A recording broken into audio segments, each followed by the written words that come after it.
Assalamualaikum warahmatullahi wabarakatuh. Salam sejahtera bagi kita semua. Om Swastiastu, Namo Buddhaya, salam kebajikan. Pada kesempatan kali ini kami akan berdiskusi terkait dengan materi core value ASN. Salah satu core value ASN yaitu kolaboratif. Namun sebelum memulai diskusi, langkah baiknya mungkin kami memperkenalkan diri terlebih dahulu. Kami dari kelompok 1, sub kelompok 2, serta Latsar CPNS kerjasama Kemendikbudristek, Pemkab Mamasa, dan BPSDM Sulawesi Barat.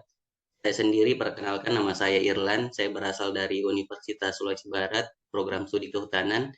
Selanjutnya mungkin yang memperkenalkan diri, Ibu Rizky. Silakan Ibu. Baik, terima kasih atas kesempatannya Pak Irlan. Perkenalkan, nama saya Rizky Farisa Halik, berasal dari instansi Universitas Sulawesi Barat. Terima kasih.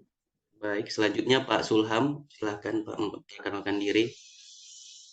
Baik, terima kasih. Assalamualaikum warahmatullahi wabarakatuh. Nama saya Zulham Sirajuddin, asal instansi Universitas Negeri Gorontalo. Baik, selanjutnya Ibu Margareta, silakan Ibu. Ya, terima kasih atas kesempatannya. Perkenalkan, nama saya Margareta Latifani. Saya juga berasal dari instansi Universitas Sulawesi Barat. Baik, terima kasih. Selanjutnya Ibu Asti Miranda, silakan Ibu memperkenalkan diri.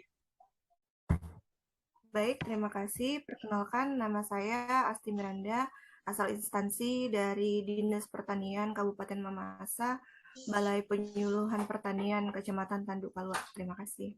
Baik, dan yang terakhir Ibu Andi Marlisa, silahkan memperkenalkan diri. Baik, terima kasih Pak. Perkenalkan saya Andi Marlisa Bosa Samang, asal instansi dari Universitas Sulawesi Barat, program studi Teknologi Hasil Pertanian. Oke, terima kasih Bapak Ibu sudah memperkenalkan diri. Nah, kali ini kami akan berdiskusi lebih spesifik mungkin mengenai panduan perilaku dan nilai-nilai kolaboratif di dalam organisasi pemerintahan khususnya.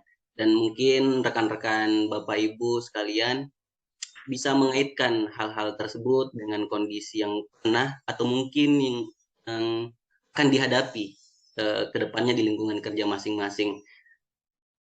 Nah, seperti yang kita pahami bersama, kita akan coba mendiskusikan terkait panduan perilaku terlebih dahulu, dan nantinya saya akan meminta tanggapan dari Bapak Ibu sekalian. Kita ketahui bersama ada 3 panduan perilaku value ASN kolaboratif. Saya mungkin bisa menyampaikan terlebih dahulu kepada Bapak Ibu sekalian. Pertama, memberi kesempatan kepada berbagai pihak untuk berkontribusi. Yang kedua, terbuka dalam bekerja sama untuk menghasilkan nilai tambah.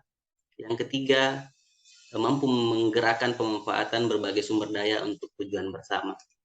Nah, nanti Bapak Ibu sekalian bisa memberikan pandangannya terkait panduan perilaku tersebut. Dan mungkin untuk yang pertama, mengenai panduan pertama, terkait memberi kesempatan kepada berbagai pihak untuk berkontribusi. Mungkin saya bisa terlebih dahulu ya Bapak Ibu ya memberikan pandangan saya terkait itu. Nah, pada dasarnya panduan perilaku ini ingin memberikan kesempatan kepada berbagai pihak untuk berkontribusi yang saya pahami dari baik itu dari emosi atau distance learning yang disampaikan oleh coach. Panduan ini memberikan kita agar mampu bekerja sama secara tim sebenarnya. Contoh kasus saya mungkin langsung saja pada contoh kasus yang pernah saya alami, yaitu dalam penyusunan rencana pembelajaran semester. Nah, kita tahu bersama dalam satu mata kuliah itu biasanya diampu 3 sampai 5 orang dosen. Nah, tapi sebelum kuliahan dimulai, seharusnya ke-5 dosen misalnya yang menjadi dosen pengampu itu kemudian berdiskusi bagaimana rencana pembelajaran yang paling efektif mulai dari tema hingga metodologi yang akan digunakan di dalam kelas seperti itu. Nah, dan kemarin pengalaman saya yang saya alami dalam penyusunan RPS mata kuliah di prodi kehutanan itu dengan eh, eh, dengan melibatkan banyak orang menurut saya, dan dengan melibatkan banyak orang itu akan membuat atau berpeluang hasil yang diperoleh itu semakin jauh lebih bagus dibandingkan hanya dilakukan oleh misalnya koordinator mata kuliah saja. Saya pikir begitu, karena bagaimanapun saya meyakini bahwa kerja kelompok itu, kerja tim itu jauh lebih bagus dibandingkan dengan kerja-kerja individu, karena multi perspektif, dan saya pikir ada kontrol di situ, ada evaluasi yang diberikan oleh anggota-anggota tim. Mungkin itu dari saya. Mungkin selanjutnya saya minta pandangan terkait dengan panduan perilaku pertama ini. Mungkin Ibu Asti bisa memberikan pandangannya. Silakan Ibu Asti. Pandangan ini berdasarkan profesi saya ya Pak? Benar Ibu.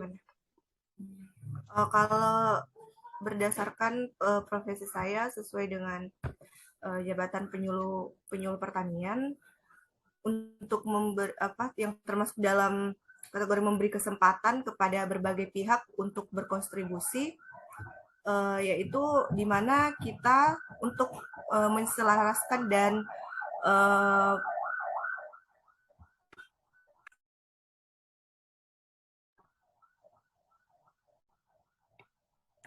ya baik.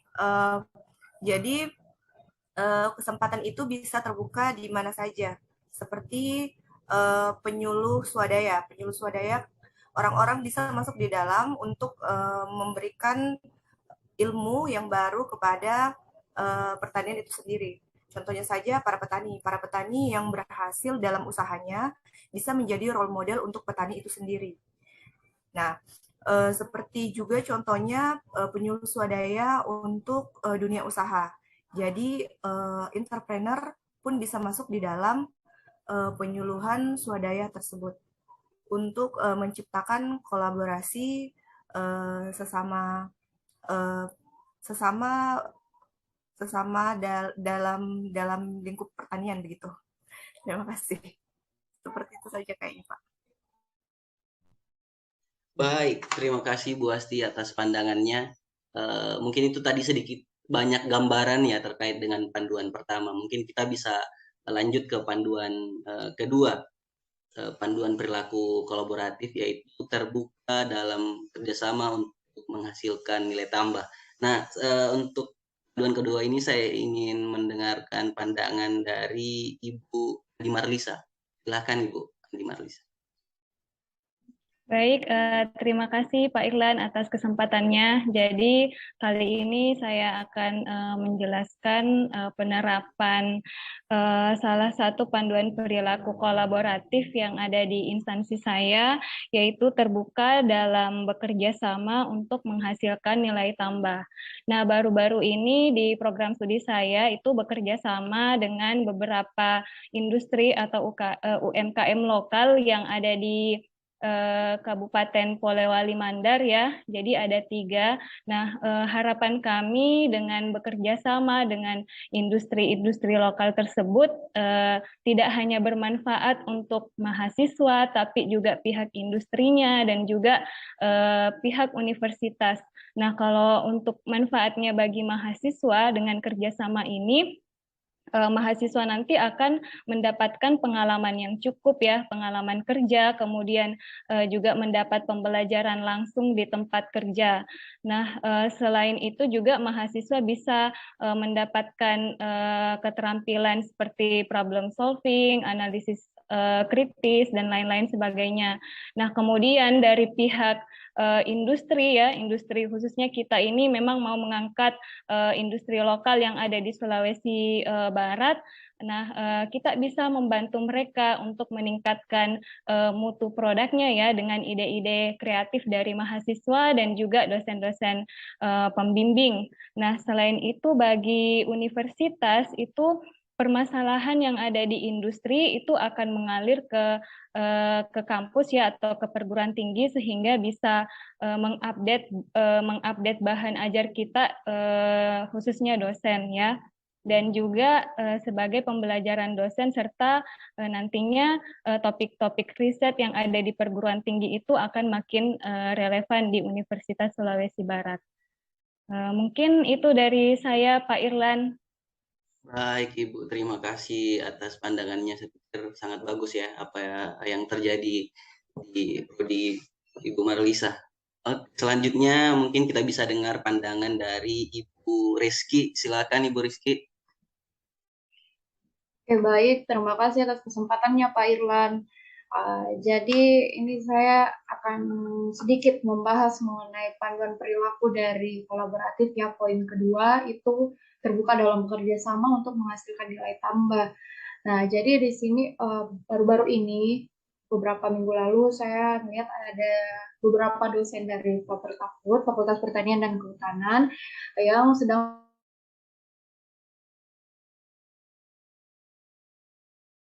salah satu. Maaf Ibu Rizky, suaranya hilang.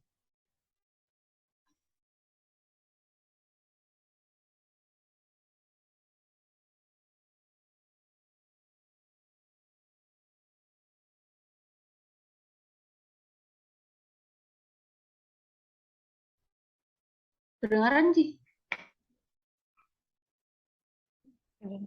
Oke, silakan dilanjutkan. Kedengaran? Oke. Baik, mohon maaf ya, ada kesalahan teknis sedikit. Jadi, saya lanjut. Ini ada pengabdian masyarakat yang dilakukan oleh dosen-dosen Fakultas Pertanian Kehutanan. Mereka bekerja sama untuk mengadakan pelatihan pemanfaatan limbah organik pada sayuran di salah satu desa di Polewali Mandar. Nah, di sini mereka menunjukkan sebuah perilaku, bagaimana mereka bekerja sama untuk menghasilkan nilai tambah, bagaimana mereka bekerja sama untuk memberikan informasi kepada masyarakat setempat, bagaimana cara pemanfaatan limbah organik tersebut. Nah, saya rasa ini perilaku kolaborasi ini memiliki manfaat yang memiliki nilai tambah untuk masyarakat setempat yang tadinya tidak tahu bagaimana cara pemanfaatan limbah tersebut, akhirnya mereka menjadi tahu karena adanya kolaborasi dari para dosen tahun ini dari Universitas Sulawesi Barat. Mungkin itu saja dari saya, Pak Irlan. Terima kasih. Baik, terima kasih Bu Rizky atas pandangannya. Ya, harusnya memang tugas kampus memang untuk mengedukasi, salah satunya mengedukasi masyarakat melalui pengabdiannya. Baik, terima kasih pandangannya Ibu Rizky. Selanjutnya mungkin kita bisa mendengar pandangan terkait dengan panduan perilaku ketiga, yaitu bagaimana menggerakkan pemanfaatan berbagai sumber daya untuk tujuan bersama. Mungkin kita bisa dengarkan dulu pandangan dari Ibu Margareta. Silakan Ibu Margareta. Ya, terima kasih atas kesempatannya. Pada kali ini saya akan mengambil contoh tentang kolaborasi perilaku kolaboratif di Universitas Sulawesi Barat, khususnya di Prodi THP ya. Jadi contoh perilaku kolaboratif yang saya ambil ini menurut saya sesuai dengan panduan perilaku yang ketiga, yakni menggerakkan pemanfaatan berbagai sumber daya untuk tujuan bersama. Jadi contohnya itu sekarang ini kami sedang mengerjakan borang akreditasi prodi. Jadi di dalam proses pengerjaannya itu para dosen berkolaborasi untuk mengerjakan masing-masing kriteria-kriteria yang harus ada di borang akreditasi prodi tersebut.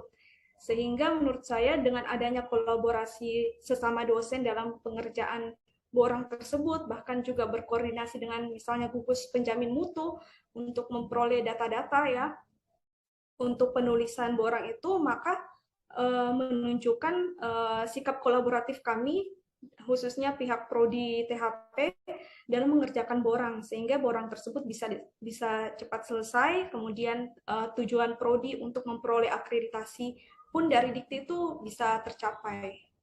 Itu mungkin menurut saya, Pak. Baik, Ibu Margareta, terima kasih ya. Jadi pada intinya bagaimana pembagian peran ya di dalam tim borang tadi yang disebutkan ya. Terima kasih, dan mungkin yang terakhir kita ingin mendengarkan pandangan dari Pak Sulham. Silahkan Pak Sulham terkait dengan panduan perilaku ketiga kolaboratif. Ya, terima kasih moderator Pak Irlan. Jadi untuk perilaku ketiga itu kan mengenai pemanfaatan berbagai sumber daya untuk tujuan bersama. Jadi kalau bicara sumber daya itu kan ada sumber daya manusia dan juga sumber daya alam.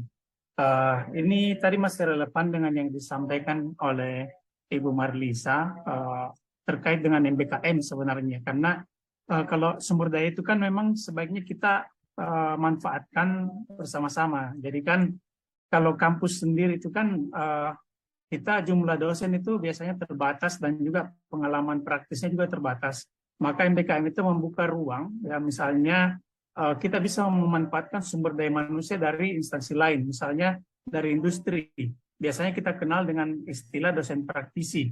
Nah, dosen praktisi kita libatkan dalam kampus untuk menceritakan atau menularkan pengalaman praktisnya kepada mahasiswa, sehingga mahasiswa itu lebih siap terjun di dunia kerja karena mereka dibiasakan dengan persoalan-persoalan yang terjadi di dunia nyata. Kemudian juga masih terkait dengan MBKM, salah satu pemanfaatan sumber daya manusia itu adalah bagaimana memanfaatkan sumber daya manusia dalam bentuk misalnya mahasiswa melalui MBKM, mendorong mereka untuk bisa berkegiatan di luar kampus. Dengan cara itu banyak hal yang lebih banyak hal yang bisa kita lakukan dibandingkan ketika kita hanya memanfaatkan sumber daya manusia internal saja. Adapun pemanfaatan sumber daya alam itu juga saya rasa penting ya, ketika kita berbicara komoditas-komoditas unggulan itu kan setiap daerah kan beda-beda. Kalau di Gorontalo ini mungkin kita bicara jagung dan kelapa, kalau di Sulawesi Barat misalnya mungkin ikan dan juga ya termasuk kelapa. Bagaimana caranya kita bisa memanfaatkan sumber daya alam itu bersama-sama untuk mencapai tujuan bersama. Ya itu mungkin dari saya, Pak Irlan. Baik, terima kasih Pak Sulham. Saya pikir saya juga sepakat ya bahwa memang MBKM ini sangat membantu untuk membuka keran kolaborasi di universitas, baik itu ke dunia industri maupun ke instansi lain seperti itu. Baik, mungkin untuk sesi pertama kita cukup sekian dan kita lanjut ke sesi selanjutnya terkait dengan pembahasan mengenai faktor-faktor penentu keberhasilan maupun faktor-faktor penghambat keberhasilan kolaborasi itu sendiri, khususnya mungkin di organisasi pemerintahan. Nah, mungkin ini kita bisa diskusi bebas saja bagi siapapun yang ingin menyampaikan. Mungkin terlebih dahulu kita lebih fokus ke faktor penentu keberhasilan ya, Bapak Ibu sekalian. Siapapun yang pendapat silahkan menyampaikan pendapatnya. Baik, bisa kita mulai dari sekarang. Ya, kalau saya mungkin salah satu yang bisa menjadi faktor penentu keberhasilan dari suatu organisasi ya pertama inklusivitas organisasi itu sendiri, keterbukaan mereka. Biar bagaimanapun suatu organisasi itu ketika dia paradigmanya, cara pandangnya tidak terbuka, saya pikir itu sangat susah untuk melakukan kolaborasi. Saya pikir seperti itu. Makanya keterbukaan itu bagi saya yang terpenting dari organisasi itu untuk kolaborasi. Ya, saya tambahkan mungkin sedikit Pak Irlan. Ya memang betul ya, ini masalah motivasi dari internal institusi juga, karena kalau tidak ada motivasi untuk berkolaborasi itu juga kan biasanya malah jadi faktor penghambat, bukan faktor pendukung. Mungkin hal lain yang barangkali bisa jadi faktor pendukung itu memang makin ke sini makin banyak aturan yang memang mewajibkan kolaborasi. Misalnya kalau kita di kampus, itu kan ada indikator kinerja utama atau IKU. Nah, di mana IKU itu poinnya bisa naik kalau kita punya kolaborasi. Ya, ada misalnya seberapa banyak jumlah dosen praktisi yang kita libatkan di kampus. Iya. Semakin banyak dosen praktisi, ya itu juga termasuk. Ya, jadi makin banyak kerjasama antar instansi itu kan terkait dengan misalnya ada IKU kerjasama kalau tidak salah IKU 6. Kemudian kalau melibatkan dosen-dosen dari luar universitas itu berhubungan dengan IKU, kalau saya tidak salah ingat IKU 4 atau IKU 5, ya, melibatkan dosen-dosen praktisi dari luar kampus. Jadi aturan juga semakin lama memang mewajibkan kita, dan itu saya pikir cukup mendukung ya. Bahkan di proposal, kalau kita lihat proposal pengabdian pada masyarakat Dikti itu kan mewajibkan ada kolaborasi antara kampus dengan luar kampus, atau misalnya antar satu dosen dengan dosen dari jurusan atau bahkan dari fakultas lain, supaya proposalnya itu lolos administrasi kan bisa melewati pintu pertama. Jadi menurut saya aturan yang ditetapkan itu juga sangat mendukung terjadinya kolaborasi selain dari minat dasar yang memang dari institusi. Begitu Iya. barangkali Pak Erlan. Baik Pak Sulam. Ya. Oke. Oke, itu tadi pandangan dari Pak Sulham. Mungkin Bapak Ibu sekalian ada pandangan lain? Saya boleh menambahkan ya Pak? Silakan Ibu sih, silakan. Oke, makasih. Jadi ini salah satu faktor yang mempengaruhi keberhasilan kolaborasi ya. Menurut saya itu salah satunya kepercayaan. Jadi kan selain kerjasama kita juga perlu kepercayaan antara satu sama lain. Yang namanya kolaborasi itu kan ada banyak pikiran ya, tidak cuma satu. Bagaimana cara kita menyatukan pikiran? Nah, kalau kita tidak mempercayai satu sama lain, ya pasti kita tidak bisa menyatukan satu pikiran. Apalagi kita ingin mencapai satu tujuan ya, satu visi dan misi. Jadi kepercayaan itu salah satu hal yang penting menurut saya untuk melaksanakan kolaborasi. Nah, setelah kita adanya kepercayaan yang antara satu sama lain, perlu diadakan bagaimana caranya untuk merencanakan strategi manajemen untuk melakukan kegiatan kolaborasi tersebut. Karena untuk apa? Supaya kedepannya kegiatan tersebut itu bisa berjalan dengan lancar tanpa adanya mungkin cekcok antar satu sama lain. Ya, yang namanya manusia ya kadang ada ego tersendiri untuk pendapatnya untuk didengarkan, ada juga satu mungkin ketersinggungan. Nah, itu perlu untuk diperhatikan dalam kolaborasi ya. Itu dari saya ya Pak. Terima kasih. Ini sudah ada dua pandangan dari dunia kampus ya. Kita mungkin bisa dengarkan juga pandangan dari Ibu Asti Miranda. Kira-kira menurut pandangan beliau kira-kira apa saja faktor pendorong keberhasilan kolaborasi? Mungkin Ibu Asti bisa memberikan pandangan. Ya, dari segi saya, tapi kan kita juga semuanya dalam lingkup pertanian kan. Jadi visi dan misi itu sangat penting menurut saya. Jadi semua orang itu harus bersinergi di dalam apa visi yang akan dituju untuk keberhasilan tersebut, keberhasilan dari kolaborasi. Terus seperti tadi juga disampaikan ada manajemen resiko kan, kita harus tahu dulu resiko-resiko apa saja yang bisa ditimbulkan. Jadi kita bisa meminimalisir human error ataupun dari sistem sendiri seperti itu. Kemudian seperti pembagian tugas atau pekerjaan itu sepertinya kayaknya lebih gampang secara efisiensi dan efektivitasnya seperti itu. Baik Ibu Asti, terima kasih pandangannya. Jadi saya juga sepakat tadi ya, salah satu mungkin yang menjadi faktor pendukung adalah bagaimana kita menginternalisasi visi institusi, visi organisasi seperti itu. Saya juga sepakat dengan Ibu Asti. Nah, mungkin untuk faktor pendukung saya pikir sudah cukup banyak yang disampaikan. Sekarang mungkin kita beralih ke faktor penghambat. Kira-kira apa saja yang bisa menjadi penghambat keberhasilan dari suatu kolaborasi? Atau ya mungkin ada dari Bapak Ibu sekalian yang bisa memberikan pandangannya. Ya, saya barangkali bisa ini coba mulai. Jadi kalau penghambat tadi terkait dengan motivasi ini juga kan, salah satunya mungkin bisa dikatakan sekat-sekat ya, sekat-sekat atau gengsi, arogansi. Kalau biasa kita di kampus kan arogansi jurusan misalnya. Jadi ada semacam kompetisi yang kurang sehat kadang-kadang terjadi di tingkat universitas. Jadi melihat bahwa kalau jurusan mau maju ya kita maju sendiri begitu. Padahal sebenarnya tidak seperti itu. Dalam kolaborasi itu kan bukan berarti kalau ada 100 poin, dua jurusan yang berbeda maju masing-masing dapat 50 kan tidak. Bahkan kalau kolaborasi itu kalau poin 100, yang satu dapat 100, yang satunya dapat 100. Jadi bukan terbagi dua sebenarnya.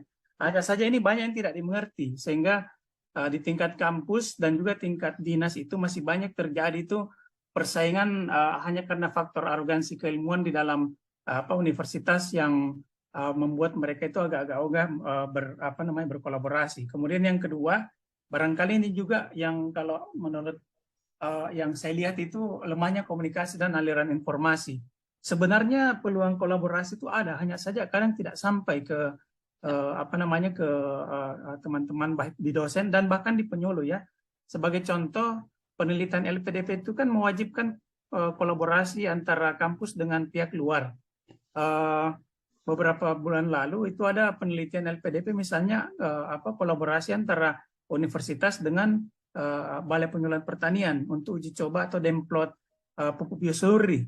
Nah, di situ ada kolaborasinya antar. Jadi sebenarnya cuman kadang ini tidak diketahui oleh teman-teman di dinas atau di BPP bahwa ini ada ruangnya untuk mendapatkan kolaborasi itu misalnya melalui penelitian LPDP atau bahkan kalau yang terbaru sekarang kan yang banyak itu Kedereka. Iya. Kedereka ini kan juga mewajibkan kolaborasi antara kampus dengan baik itu dinas ataupun industri. Hanya saja kadang informasinya tidak sampai ke teman-teman di dinas misalnya, sehingga mereka juga tidak tahu kalau program kolaborasi dengan universitas ini ada. Jadi mungkin salah satu faktor penghambatnya itu adalah lemahnya komunikasi dan juga aliran informasi ke berbagai ini sektor. Itu barangkali Pak Irlan. Ya, saya sepakat juga dengan itu. Karena kadang informasi terkait peluang kolaborasi itu yang tidak sampai sebenarnya. Oke, ada lagi pandangan dari Bapak Ibu sekalian? Nah, jadi saya juga sepakat karena beberapa kali misalnya saya informasi peluang kolaborasi itu sampai ke saya pada saat sudah waktunya hampir tertutup, sehingga untuk memenuhi persyaratan-persyaratan itu saya pikir itu sangat sulit dikejar, dan saya sangat sepakat dengan itu. Masih ada Bapak Ibu sekalian? Kalau misalnya sudah tidak ada, karena waktu kita juga sudah hampir 40 menit, saya pikir kita sudahi untuk diskusi kali ini. Terima kasih Bapak Ibu sekalian atas sumbangsi saran pemikirannya terkait dengan tema kita kali ini, tema kolaboratif. Mari kita sama-sama menjadi seperti pesan yang disampaikan oleh coach kita. Mari kita sama-sama menjadi duta untuk menyebar semangat kolaborasi. Sekian dari saya, sekian dari kami. Saya akhiri dengan ucapan Assalamualaikum warahmatullahi wabarakatuh. Salam sejahtera bagi kita semua.